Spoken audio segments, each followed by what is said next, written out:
ஒரு ஊரில் ஒரு விறகு வெட்டி இருந்தானாம். அவனுக்கு டெய்லி விறகு வெட்டினாதான் சாப்பாடு. அப்படி இருக்கும்போது ஒரு நாள் காட்டுக்குள்ளே விறகு வெட்ட போனான். அப்படி விறகு வெட்டிட்டு இருக்கும்போது அவனோட கோடாரி தவறி பக்கத்தில் இருக்க குளத்துக்குள்ளே விழுந்துருச்சு. உடனே இவன் சோகமாக மரத்தடியில் உட்காந்து அழுதுட்டு இருந்திருக்கான்.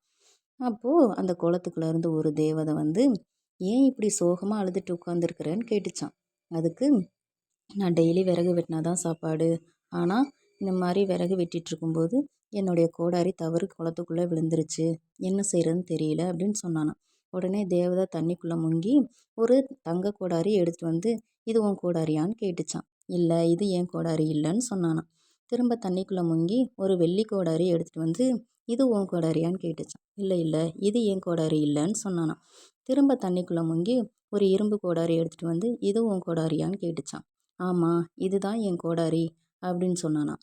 நீ உண்மையை சொன்னதுனால, நேர்மையாக இருந்ததுனால இந்த மூணையும் நீயே வச்சுக்கோ அப்படின்னு சொல்லிட்டு அந்த தேவதை கொடுத்துட்டு மறைஞ்சு போயிடுச்சான். அதனால் இந்த கதையிலேருந்து நமக்கு என்ன தெரியுது குட்டீஸ்? நம்ம நேர்மையாக உண்மையாக இருந்தோம்னா அதுக்கு தகுந்த பரிசுகள் நம்மளுக்கு கிடைக்கும்.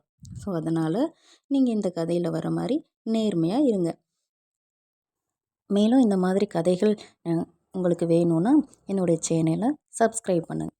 This video sponsored by genreviewonline.com.